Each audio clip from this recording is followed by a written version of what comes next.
Assalamualaikum warahmatullahi wabarakatuh. Salam sejahtera bagi kita semua.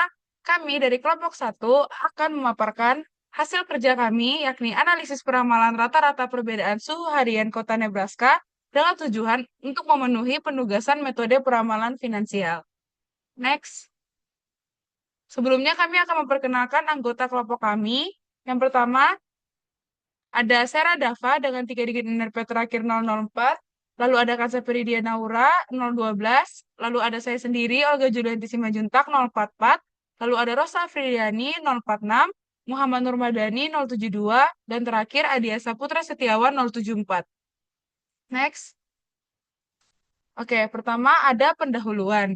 Jadi, peramalan atau forecasting adalah upaya memprediksi kejadian di masa depan dengan menganalisis pola data historis guna membantu pengambilan kebijakan dalam menyusun solusi yang sistematis dan meningkatkan akurasi prediksi.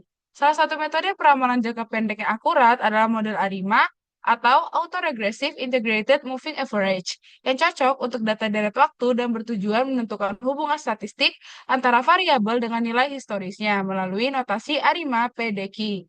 Jadi yang kita analisis adalah perubahan suhu udara di kota Nebraska, di mana itu menjadi indikator penting dinamika iklim dan dapat diprediksi menggunakan pendekatan time series berbasis selisih suhu harian dan rata-rata suhu. Laporan ini bertujuan meramalkan perbedaan rata-rata suhu harian di kota Nebraska, sekaligus memperdalam pemahaman mengenai forecasting dan model ARIMA. Next. Nah, untuk metode penelitian yang kami gunakan menggunakan jenis penelitian kuantitatif dengan pendekatan time series forecasting. Dan jenis datanya adalah data time series dari variabel perbedaan rata-rata suhu di kota Nebraska dengan frekuensi datanya harian. Next. Pertama ada prosedur analisis datanya. Yang pertama adalah identifikasi model, di mana untuk mengidentifikasi model, kami menggunakan pendekatan melalui identifikasi grafik autocorrelation function atau ACF dan grafik partial atau correlation function atau PACF. Nah, model dapat teridentifikasi dari kedua grafik di atas dengan berbagai kriteria seperti yang tertera di slide. Namun untuk model yang kami gunakan adalah model ARP, di mana grafik ACF menurun secara bertahap atau dash down, dan grafik PACF menunjukkan cut-off pada lag ke P. Lalu berikutnya ada uji stasionaritas data, di mana kami menggunakan software Minitab. Dan untuk menguji stasionaritas datanya, kami menggunakan dua metode, yaitu dengan graphic time series plot dan pengujian dari Augmented Decay Value Test atau ADF Test sebagai uji statistik. Dengan hipotesis H0-nya data tidak stasioner dan H1-nya data stasioner. Dengan direktisnya p-value kurang dari alpha. Next.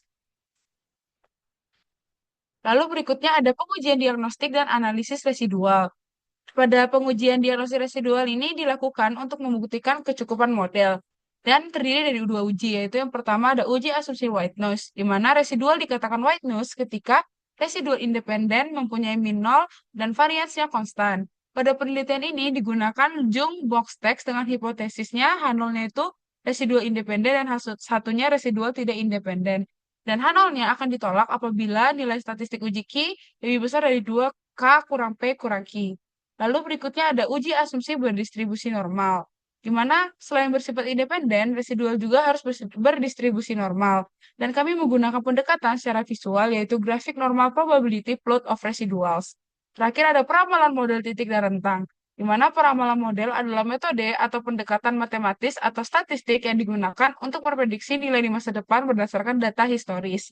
Peramalan titik merupakan nilai tunggal yang diprediksi oleh model peramalan untuk suatu periode waktu tertentu.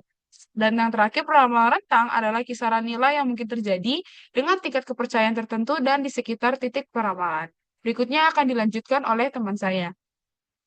Baik, selanjutnya saya akan menjelaskan mengenai uji stasionaritas data, di mana untuk mengecek data bersifat stasioner atau tidak dilakukan dengan dua cara, yaitu dengan menggunakan grafik time series, plot, dan juga p-value dari Augmented Decay Value Test atau ADF Test, di mana berdasarkan grafik atau yang bisa kita lihat di gambar yang di atas, terlihat bahwa grafik memiliki pola yang cenderung stabil sepanjang periode observasi. Hal ini menunjukkan bahwa pola data bersifat stasioner. Pola data berada di rentang nilai yang relatif stabil dan tidak memperlihatkan kecenderungan untuk terus-menerus terjadi penurunan atau kenaikan atau bisa disebut juga tren dalam jangka waktu observasi. Selain itu, untuk memperkuat asumsi, nilai p-value dari ADF test sebesar 0,001 yang berarti kurang dari p-value 0,05 sehingga dapat diambil keputusan tolak hipotesis nol yang artinya data bersifat stasioner. Selanjutnya, memasuki tahapan identifikasi model, di mana di sini kita menggunakan metode dari Graphic Autocorrelation Function atau ACF dan juga Partial Autocorrelation Function atau PACF.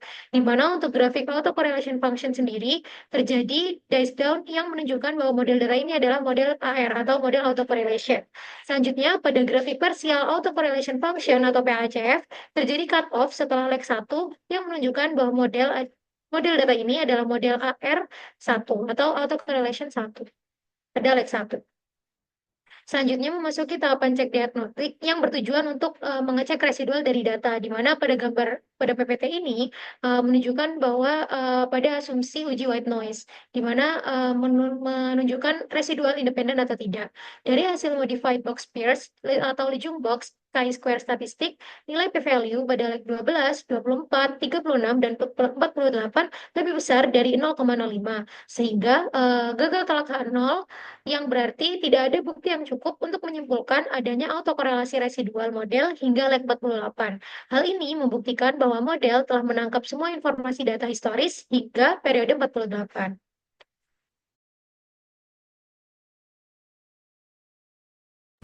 Selanjutnya untuk peramalan model, titik, dan rentangnya.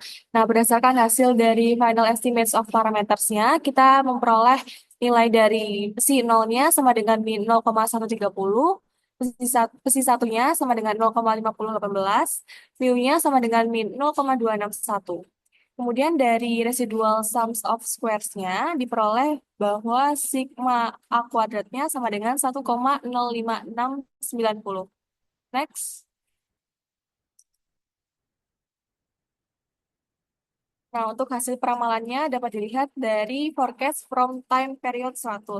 Nah, di sini untuk peramalan titiknya bisa dilihat dari nilai forecast-nya, kemudian dari peramalan rentangnya, itu dari lower dan upper-nya. Nah, berdasarkan hasil forecast-nya itu dapat diinterpretasikan sebagai berikut. Untuk periode 101, maka peramalan titik rata-rata perbedaan suhu di kota Nebraska itu sebesar min 0,227757. Sedangkan untuk peramalan rentang rata-rata perbedaan suhunya untuk alfa 0,05 itu berada di antara rentang min 2,24315 hingga 1,78764. Untuk periode 102, peramalan titik rata-ratanya ada di min 0,244096, sedangkan peramalan rentang rata-ratanya untuk alfa 0,05 berada di rentang min 2,49901 sampai 2,01082. Dan untuk di periode 103, peramalan titik rata-ratanya itu sebesar min 0,252295, sedangkan untuk peramalan rentang rata-rata untuk alfa 0,05 berada di rentang min 2,56362 hingga 2,05903. Lalu selanjutnya ada peramalan dengan menggunakan perhitungan manual. Next. Eh, di sini model AR menyatakan bahwa nilai saat ini dipengaruhi oleh nilai sebelumnya. Di sini kita gunakan backshift operator B untuk menyatakan ZT-1. Jadi BZT itu sama dengan ZT-1. Next. Selanjutnya ada peramalan model. Di sini kita meramal peramalan model dari ramalan satu periode hingga 3 periode ke depan. Yang pertama untuk peramalan model satu periode ke depan sebagai seperti satu. Untuk persamaannya mu tambah si satu ct min ditambah satu per satu. Untuk peramalan ct itu tidak ada sehingga penilaiannya sama untuk peramalan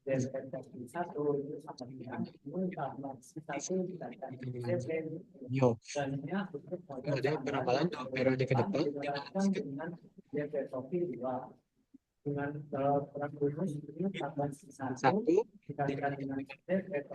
satu untuk peramalan APS2 itu tidak ada dan ZT itu didapatkan dari peramalan sebelumnya, juga tinggal disubstitusikan dan didapatkan untuk ZT2 itu sama dengan Z sama dengan U tambah kualitas dibandingkan dengan ZT. Terakhir untuk peramalan akhir dan dari depan dinegasikan sebagai dengan persamaan tambah si satu dikalikan dengan Z atau Q2 itu ditambah dengan T plus 3. Peramalan sampai plus 3 tidak ada, sudah menjadi 0, dan Z atau Q2 itu didapatkan dari peramalan 3 untuk peramalan 3 periode ke depan. Jadi tuliskan dengan itu satu tempat 3 dikalikan dengan Z premium. Selanjutnya ada peramalan titik. Diketahui mu-nya itu tadi min 0,261, si satunya 0,5018, dan T-nya itu 100. Terus kita bedah. Yang pertama itu ada Z topi 101, itu sama dengan mu ditambah si 1 dikalikan dengan Z100 dikurangi mu. Lalu kita masukkan angkanya, itu mu-nya diketahui min 0,261 ditambah 0,5018, terus dikalikan dengan 0,1952 dikurangi 0,261. Hasilnya peramalan periode 1 itu adalah min 0,22798,156. Lalu selanjutnya untuk Z100 topi 2 itu sama dengan mu ditambah si 1 kuadrat dikalikan dengan Z100 dikurangi mu. Itu kita masukkan min 0,261 ditambah 0,5018 kuadrat dikalikan dengan min 0,1952 dikurangi 0,261 dan didapatkan hasilnya min 0,244 313 3468. Lalu untuk yang Z100 topi 3 itu sama dengan mu ditambah si 1 pangkat 3 dikalikan dengan Z100 dikurangi mu. Itu kita masukkan min 0,261 ditambah 0,518 pangkat 3 dikalikan dengan min 0,1952 kurangi 0,261. Dan hasilnya untuk peramalan 3 periode ke depan itu hasilnya adalah min 0,252, 685, 8498. Next. Selanjutnya ada peramalan rentang. Di sini kami mengambil nilai alfa 0,05 sehingga untuk 0,025 didapatkan dari distribusi itu bernilai 1,96.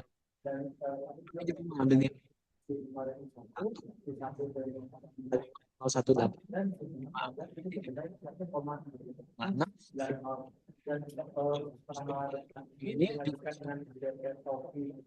ini plus minus dikalikan dengan 1 plus sigma J dijalan dari 1 sampai J min 1 si 1 pangkat 2J diakarkan dan dikalikan dengan sigma A kuadrat.